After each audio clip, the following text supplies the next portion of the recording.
Hello everyone, welcome to my YouTube channel. Today we will do question number 15 of exercise 9.1. तो थोड़ा सा different है ये question, आपको ध्यान से रीड करना है। सभी क्वेश्चन से थोड़ा सा अलग है ये, क्योंकि इस क्वेश्चन में स्पीड, डिस्टेंस, टाइम का कंसेप्ट यूज होगा। तो रीड करते हैं statement. A straight highway leads to the foot of tower. एक हाईवे है, वो टावर के फुट की तरफ जा रहा है। सपोज करो ये हाईवे है, ऐसे ये टावर के फुट की तरफ जा रहा है। ये है टावर, ये है हाईवे और ये है tower. A man standing at the top of tower. एक मैन है जो इस टावर के टॉप पे खड़ा है। तो टावर मैंने लिया ए बी। अब मैन की हाइट इसमें गिवन नहीं है, तो एक पॉइंट कंसीडर करेंगे उसको। सपोज करो इस पोजीशन पे वो मैन खड़ा हुआ है। Top of tower observes a car eight an angle of depression of 30 degree. इसमें क्या देखा कि रोड पे कार है जो टावर की तरफ आ रही है। तो यहाँ पे ये कार है, टावर की तरफ आ रही है। उसने देखा एंगल ऑफ डिप्रेशन कितना था इसका, 30 डिग्री था। मीन से जब ये कार को देख रहा था तो एंगल कितना बन रहा था, 30 डिग्री का। अब एंगल ऑफ डिप्रेशन है तो ऊपर बनेगा एंगल। तो ये मैंने स्ट्रेट लाइन ड्रॉ की और ये वो लाइन है जहां उसको देख रहा है वो। तो ये एंगल कितने का बन रहा था, 30 डिग्री का। आगे, which is approaching the foot of tower. ये जो कार है टावर की फुट की तरफ अप्रोच कर रही है, इधर की तरफ आ रही है। With uniform speed, same speed से आ रही है, यानी कि कहीं भी इसने अपनी स्पीड को कम या ज्यादा नहीं किया, सेम स्पीड पे चल रही है। 6 सेकेंड लेटर, 6 सेकेंड के बाद क्या हुआ, angle of depression of car is found to be 60 degree. अब देखो 6 सेकेंड के बाद ये आगे जा चुकी होगी। सपोज करो ये थी सी पॉइंट पे, अब ये किस पॉइंट पे आ गई, डी पॉइंट पे। अब ये कार यहाँ पे पहुंच चुकी है डी पॉइंट पे। 6 सेकेंड के बाद इसका एंगल चेंज हो गया। तो अब भी इसको देख रहा था, अब इसका एंगल ऑफ डिप्रेशन कितना बन रहा था, 60 डिग्री।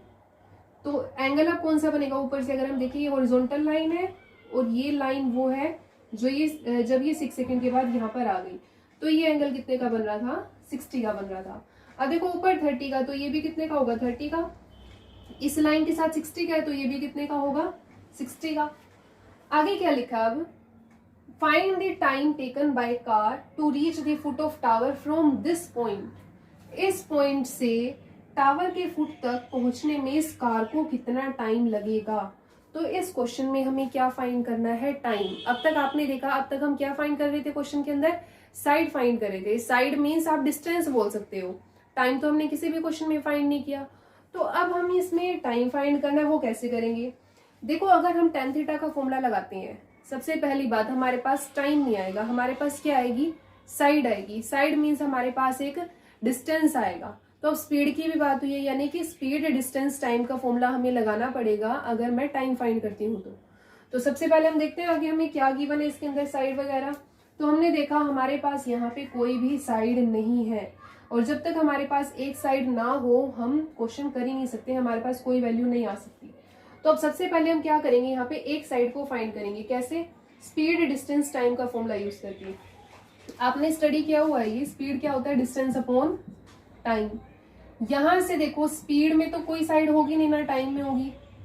साइड किस में होगी, डिस्टेंस में। ये ए बी जो साइड है, ए से बी तक का डिस्टेंस ही तो है। तो यानी कि हमें क्या करना है, डिस्टेंस, ये फॉर्मूला यूज करके यहाँ से डिस्टेंस निकालना है। तो डिस्टेंस का फॉर्मूला यहाँ से क्या बनेगा, स्पीड मल्टीप्लाई टाइम। तो मैं यहाँ पे लिख रही हूँ जो हम फॉर्मूला यूज करेंगे, distance is equal to speed multiply time. अब कार की स्पीड हमें नहीं पता तो हमने लेट कर लिया, let speed of car is, कुछ भी आप लेट कर सकते हो। मैंने इसको सपोज करो एक्स लेट कर लिया, एक्स किलोमीटर, एक्स मीटर पर सेकेंड, ठीक है, क्योंकि सेकंड में टाइम तो मैंने मीटर पर सेकंड में लेट कर लिया इसको। अब स्पीड को हमने ले लिया एक्स। आगे टाइम देखो हमें गिवन है, सी से डी तक जाने का कार का टाइम कितना था, 6 सेकेंड था, 6 सेकेंड। डी से बी तक आने का हमें टाइम निकालना है, तो इस टाइम को हमने क्या लेट कर लिया, टी। तो let time taken by car from D to B, ये हमने लेट कर लिया टी सेकेंड, कि टी सेकेंड का इसको टाइम लगेगा, ठीक है। तो मैं यहाँ पे लिख लेती हूँ अब टी। अब हमें तो डिस्टेंस चाहिए, तो आप डिस्टेंस का फॉर्मूला लगाओगे स्पीड मल्टीप्लाई टाइम। तो पहले मैं CD डिस्टेंस लिख रही हूँ यहाँ पे। डिस्टेंस CD हमारा क्या होगा, distance CD is equal to speed multiply time. तो स्पीड कितनी है x, टाइम कितना है 6 सेकेंड, तो ये डिस्टेंस हमारे पास कितना आ गया 6x। सेम आप डिस्टेंस dB निकाल लो, ये भी आपका क्या होगा स्पीड मल्टीप्लाई टाइम। तो स्पीड तो आपकी सेम ही है कार की, कार ने स्पीड को चेंज किया ही नहीं। x टाइम हमें नहीं पता, तो टाइम को हमने लेट कर लिया t, तो ये कितना आ गया xt। तो ये मेरे पास क्या आया, मेरे पास ये CD ये साइड आ गई, तो CD साइड हमारे पास कितनी आई है 6x, और DB साइड मेरे पास कितनी आई है xt। मैंने यहाँ पे डिस्टेंस लिख लिया, डिस्टेंस मीन्स ये साइड है, ये CD साइड है और ये DB साइड है। अब हम क्या करेंगे आगे, सेम सारे स्टेप सेम है। मेन चीज आपको क्या था, यहाँ पे पहले डिस्टेंस निकालना था, मीन्स हमारे पास एक साइड होनी चाहिए थी। तो अब करना क्या है, सिंपल जैसे हर क्वेश्चन में करते आए हैं। आगे आपको ट्राइंगल ABD लेनी है, और सेकंड ट्राइंगल आप कौन सी लोगे ABC। इसमें आपको कंफ्यूज नहीं होना, और ये इंपॉर्टेंट क्वेश्चन है, एग्जाम में रिपीट हुआ है मल्टीपल टाइम्स। तो आगे बहुत इजी है, बस स्टार्टिंग में आपको इन चीजों का ध्यान रखना है। आगे सेम वही प्रोसीजर है, दो ट्राइंगल लेंगे, दोनों में tan थीटा का फॉर्मूला लगाएंगे। तो इन ट्राइंगल ABD,